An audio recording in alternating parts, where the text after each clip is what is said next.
Hello my friends, my name is SammiiCake and welcome back to Life is Strange. This is going to be episode 3, this is going to be part 1. I'm probably going to try and record this all in one day, so this is going to be awesome. And I also realised in the last episode, I forgot to read the journal throughout. So this first part of episode 3 is pretty much going to catch up on the journal and we're going to read through it and see what is being said in there, basically. So it might be a bit boring for Sam, I'm really sorry if it is, but let's get started on episode 3 of Life is Strange! In the previous episodes of Life is Strange. They call film Little Pieces of Time. Because Max wants everybody to see I'm how so hip she is. sick of people trying to control me! Don't ever touch me again, freak! It totally makes sense. You hella saved my life. I did. I think it's awesome you set a tongue record on video. You're going to be sorry someday. And there she is. How are you doing, Max? Hi, Joyce. I am so sorry about William. I have great memories of him. That was his gift to us. Wonderful memories. Let's talk about your superpower. Hey, Stelma and Louise, you're my Oh, it's business you. now. That's and Rachel's your name is bracelet. Frank? Why the fuck are you wearing her bracelet? You want me to cut you, bitch? Please, step back. You're kidding. Put that down. Please, get me out of here! No! Nobody cares about me. Nobody. I do.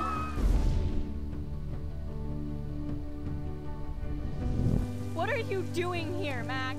Now, I know today was difficult for everybody. Miss Coffee, why exactly were you on the route with Kate Marsh? Please, tell us everything. What the hell is this? Max, there was no eclipse scheduled today. I believe you, Warren. I'll So believe cute. anything this week. So cute!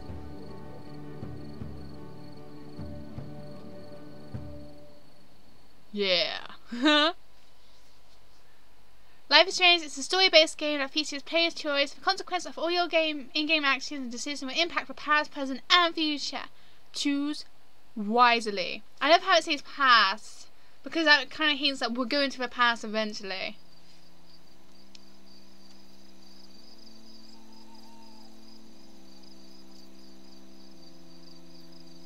Episode 3. I forgot what this episode's called already. It's episode 3. Square Enix. So when I'm recording this, I only uploaded part 2 episode 2 so far. So I'm a bit ahead of myself, but I couldn't help it. I really want to play this. And by now I've probably even got a better microphone, which means I probably should have waited. But I don't care. I just really wanted to play this. And I'm sorry that the microphone isn't as good quality as it could be. But still, it's going to be so good. And all those fireflies. It's so amazing looking. I haven't been here at night time before. This is the first. Who's in the classroom? Who are you? Who are you? Oh, you're Max. I thought you know a classroom. Life is Strange. Episode 3, Chaos Theory. So this is what Warren was saying in in the last episode. He was talking about Chaos Theory. I think it was Warren. And this is Kate's room with little bunny. Oh. Kate! Oh, you're looking after the bunny now. Of course, because Kate's in hospital.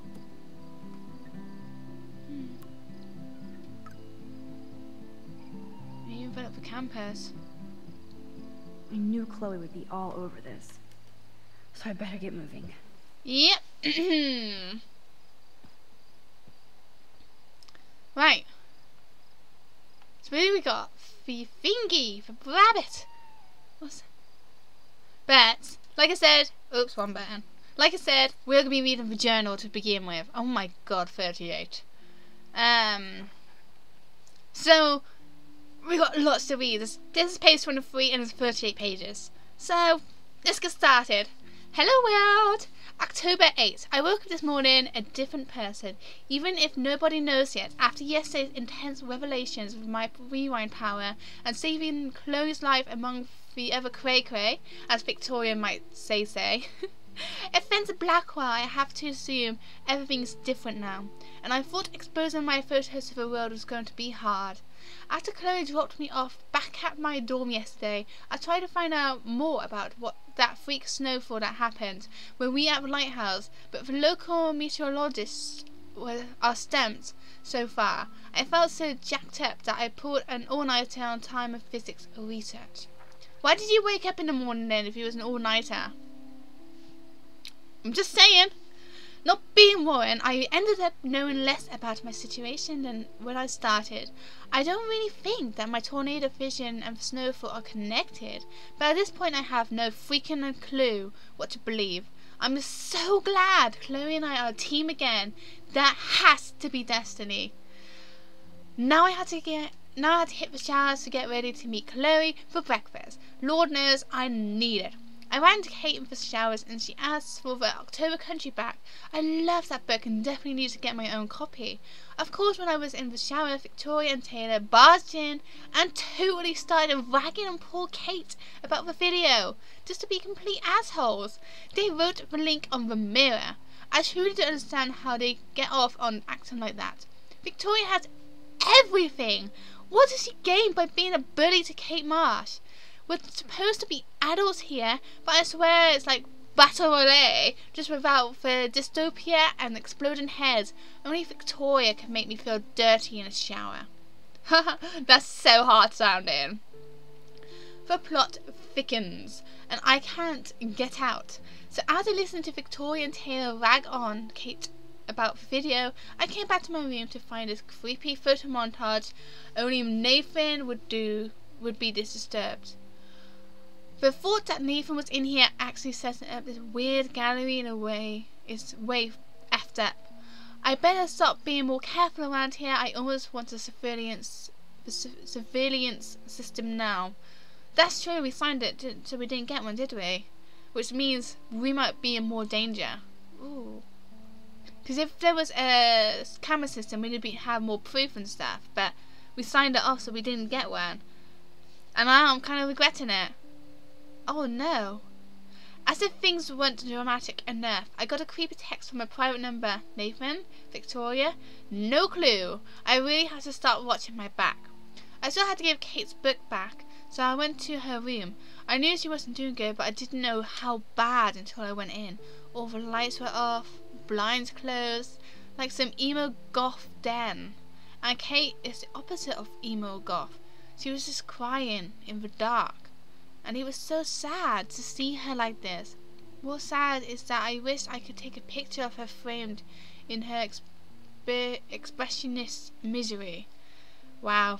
Wow. Wow, Max. That's heartless. Good thing you didn't. I don't think there was a choice. Kate admitted that she thinks something more happened to her than just a video. Plus, she told me that Nathan Prescott gave her a ride from the party to the ER, and she thinks he did something to her, but she doesn't remember what. It's hard not to believe Kate, considering what kind of person she is, and what kind of person Nathan is. I've seen for myself exactly what that freaker is capable of. Of course, Kate asked if she could go to the police and the principal. I told Kate she should absolutely go to them. Other people could be in danger. But Kate also said that she would use me as her backup, which kind of scares me because of this text threat. Should I be getting this involved when somebody's obviously stalking me, or worse already? This is getting freakier than I can handle. Supermax, not. Ring ring! What's that say at the top right? Is that saying rape? That can't be saying rape. That's not saying rape, is it? What the hell? That is weird. A squirrel! I ran into Warren, or rather, Warren was waiting to run into me. Naturally, he wanted to know what the hell happened in the parking lot with the Chloe and Nathan show. Once again, I felt like a penis because I could have gotten a hold of Warren to see if he was okay after we just left him in the lot. I do owe Warren. I can't say his name at all. Warren. I only told him a little about what was going on with Nathan. The less he knows, the better for him. I would love to at least tell him about my ability to freaking reverse time and space. But ironically, I don't think it's the right time or space. Besides, he would just want to marry me immediately, just so he could have his own human time machine, or capture me for scientific experiments, or make me go to the drive-in with him.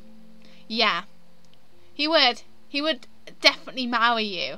He probably would marry you on the spot already. Oh wait, I did say I would go to him drive-in with him. Hope he doesn't make a lame move on me. Not that he would. Egomaniac. Warren and I do have a lot in common, but he's like a super great brother. Anyway, I definitely need a movie escape. But you want to move on him? Come on, girl! You need to get with Warren.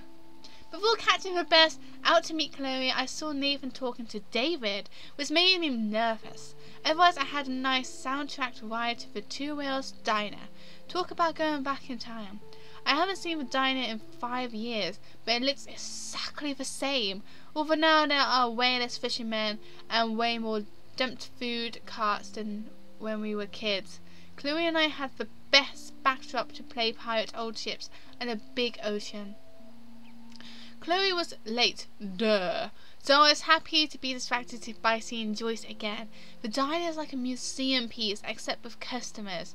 But still, the food hasn't changed at all. Joyce seems really glad to see me again, and she didn't give me a guilt trip for not staying in touch after William died. She wanted to move forward with a new life and husband. Chloe doesn't want to accept that. Joyce wasn't happy about Chloe getting busted with weed. I really should have stepped up and taken the hit instead of Chloe. I feel bad that Joyce had to defend David for laying the smackdown on his own stepdaughter. William was always so kind and gentle with us. Can't imagine how Chloe would be if he hadn't died. So much drama and I haven't even finished my breakfast. Finally, Chloe showed up and bubblier than I would have thought after almost getting killed in a bathroom yesterday. It makes me happy to see her smile, but that smile meant trouble, since all she really wanted was for me to show up my rewind power. So I did, and I have to admit, I felt like a total boss. Like a boss! Except I did start feeling weak and woozy for more rewound. I even got a nosebleed, which kind of freaked me out. Not surprised, girl. Chloe always wants more, so she demanded we go to her top secret lair. She still had to get pissed off at me because I dared to answer Kate's call. I'm not a fan of Chloe's, I can't even say that. What does that say? Petulant. I don't know. Petulant side. She tried to make me feel like an ass, but screw that. Kate was still happy I answered. I actually felt worse for her. Chloe has to know I have 2 friends at once. Yep. Exactly my thoughts. Just when I thought crap couldn't get crazier, Chloe took me to a secret lair, the city dump. Perfect for Halloween, like where the fearful and appalaching ghosts of Arcadia Bay came to rot and rust. Urban dystopia porn. But instead of taking cool photos, Chloe had me do some silly kind of fun gun tricks. I love how it's silly and fun. Until the guy Chloe owes money to showed up. Some skeevy guy called Frank. He demanded Chloe pay him back, or else I was shocked that he wasn't the loan shark I had expected, but I could literally feel his bad vibe. I still can't see how my best friend ended up involved with a loser like Frank. Things got truly crazy when Frank took Chloe's gun, or should I say David's gun, and now we have to worry about one more lunatic after Chloe, and maybe me. Chloe really flipped out when she saw that Frank was wearing one of Rachel's Amber's bracelets. That means we definitely have another suspect. This is not how I intended to spend my time in Arcadia Bay. Not surprised. After all that drama, volume XXXII, Chloe and I ended up taking a walk along the tracks, deep in the woods. We both needed to hear nothing but the sounds of nature and wildlife. I love that! The sound of nature and wildlife is so nice. I was shaken inside from my encounter with Frank, and though Chloe fronts tough, I could tell she was shaken too. She told me everything about Frank, which explains why she was trying to blackmail Nathan. It shocks me that the girl I grew up with watching SpongeBob ended up in such a scary orbit. Still, I felt safer with her at my side, and I was glad we had a moment of peace. Monday, Tuesday, Wednesday, Thursday, Friday. Okay. So it probably wasn't the best idea to lay down on the tracks in the wax about life, etc., as Chloe's leg got caught in the wheel just as the goddamn train showed up. Of course, I was off trying to take a photo of my portfolio, and then I had another quick flash of my tornado vision. I could see it, almost feel it tearing the sky apart. My head felt like it was exploding, like in the 80s film Scanners, I think. Just as fast as this vision came, it disappeared. I may be in denial about what this apocalyptic image means or doesn't. Then I heard Chloe screaming for help, and I was crapping kittens. Ah, her foot was stuck in the damn wheel, and naturally the train was coming round the mountain. The train was coming around the mountain when she comes, or something like that. I forgot how it goes. I was pretty proud of myself coming up with a drastic, if not destructive, solution to saving Chloe once again. But just in case this journal ever falls into the wrong hands, it's going to remain our BFF secret. So there. Our morning adventure over. Chloe dropped me off back at my campus. She was so sweet and said that this had been the best week of her life despite everything. That made me feel so awesome. Chloe really seems like we're taking over the world. But what if I hadn't been able to use my rewind power to get her off the tracks? Chloe might have to lower her expectations, and so will I. Speaking of expectations, David Madsen talked to me without being a total prat. I wanted to tear him a new one for hitting Chloe, thinking I could rewind if things got out of control. And he didn't seem sufficiently sorry to me. I knew Chloe provokes him, but that's no freaking excuse to hit someone. Exactly. Especially a family member. I see that David's sorry and trying to reach out to me. I know he saw terrible things in combat. I just can't trust him and his paranoid surveillance fetish. Especially with how weird he acts with Kate like she's a criminal. I'll give David props for trying to smoke the peace pipe with me, but he acts like he stood at war. Completely agree. Something odd happened, as if everything happening isn't bizarro, I don't know. But I saw Kate having an intense conversation with Mr. Jefferson, and she ended up practically running away from him in tears. I wish I could have Cassie asked, "Oh, by the way, what's up with Kate?" like he would tell me anyway. I know Kate treats Jefferson as like he's an apostle or something. So what did he do? What did he say to make her so upset? Just when I was feeling good about Chloe and me, I walked into Jefferson's class and see Nathan and Victoria actually sitting on my desk. Unreal, asshole, bookends. I don't know. What they said to Kate from Miss Jefferson, I was just assuming it was like Mr. Jefferson was saying to her that he couldn't support her or something, couldn't help her, that there was not enough evidence, and then Kate got upset about that. I didn't think it was any really big deal or anything, so I don't know. Oh well. Kate Moss almost killed herself. My hands are still shaking, but I have to write this down while I can. Right at the start of Jefferson's class, Kate went to the roof of the girls' dorm to jump. Every student and teacher was watching her, like it was Blackwell rooftop concert. I saw her actually jump, but I was just about able to use my rewind to get her back on the roof. I tried harder than I ever did, and somehow I stopped time completely. I made it to the roof, but again my head felt like it was just going to blow up. I knew that I couldn't just keep rewinding to save Kate. I had to try and talk it down on my own. She was already in so much pain over this video and all the bullying, and she wasn't going to buy everything I tried to tell her. You see movies of people trying to talk somebody out of suicide, but it's very different when I'm the one doing the talking. I covered everything I could, and Kate almost jumped anyway. Cliche or not, I told her how much her friends and family love her, even if they don't show it now. What did I say? Lo and behold, Kate stepped back from the ledge, alive. I almost cried in her arms.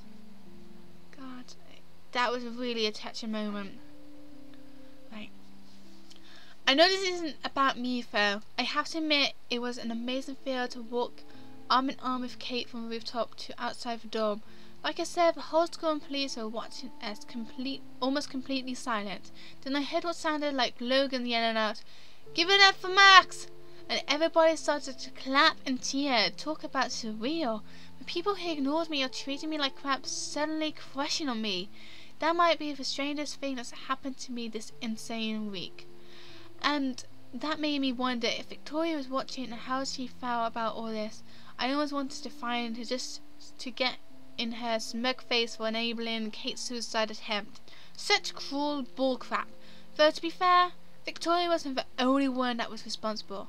Nathan Prescott seemed to have disappeared, which was probably a good thing. And after all that, I still had to talk to the police and give a statement. That's so weird to do since I've seen it in pretty much every police procedural show. I had to lie my ass off when he questioned me about the other students because I just don't think the police are ever going to find out what happened. Yes, this looks like a job for Supermax. Right. Though of course I do love it when Chloe calls me that, even if I don't feel that everyday heroic for helping Kate down. Maybe it's wrong for me to think I have to feel anything but grateful that Kate didn't jump. Whew. What was really odd was when all the students and facility staff surrounded me and Kate then started patting our backs and shoulders like we were heroes. I wasn't sure how to respond considering Kate almost threw herself off the roof because of everybody at school. But like I said, I can't blame everybody. And I still don't really know where to point all my fingers. The very best thing was that even though Kate was still in tears and confused, I definitely saw her smile once she realized how happy everybody was that she was still alive. I smiled too. The police and paramedics swooped in and then Kate was covered in a blanket and gently escorted to the ambulance. They didn't thank me or look at me like I was a hero. I guess they're used to saving people without applause. But if I'm super honest, it felt pretty cool. Like I got a hug from the whole school. So maybe Blackwell Academy isn't totally bad. It will be. You can regret saying those words. It's not enough that Kate is alive. And though I'm not enough of an egomaniac to take the credit, I still had to get the Blackwell third degree from Principal Wells.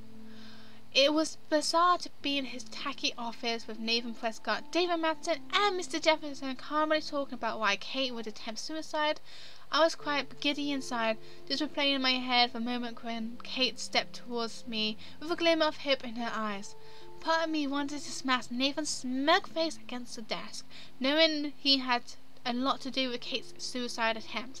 I thought about doing it, then flipping a quick rewind, but I knew that would be the start of a bad, dangerous habit.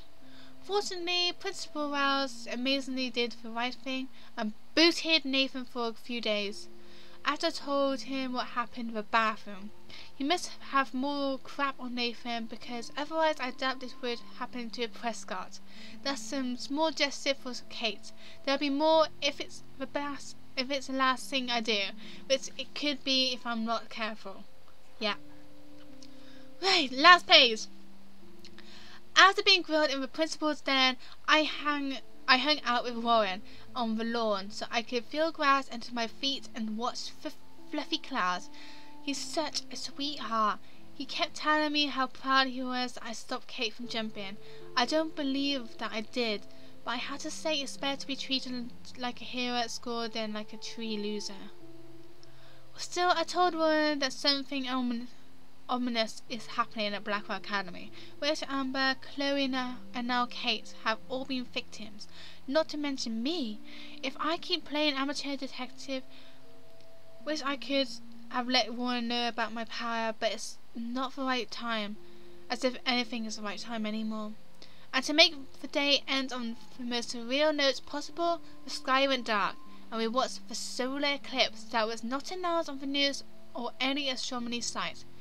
What is happening to Arcadia Bay? Woo! We did it! Right, I finished reading everything on this journal, recorded from journal. I'm sorry that this first part of this episode 3, this is me reading. I'm really sorry about that. But I'm still hope you enjoyed this video of Life is Strange. Got to catch up on what's happening and stuff like that. But anyway, I'm going to do this video here of Life is Strange. I hope you enjoyed it. If you did, give me a like, comment, subscribe. All of it is a great appreciate. Thank you so much for watching, everyone. Follow my social medias down below right there. And that's it for this video of Life is Strange. Hope you enjoyed it and have a kick-tastic day. Bye bye! Come on, Kate. Don't have to do this. Max, I'm in a nightmare and I can't wake up. Unless I get myself to sleep. Phew, we made it all. And it is night time and we have to go see Chloe. Let's go! Although no, we have to leave this video here. Bye!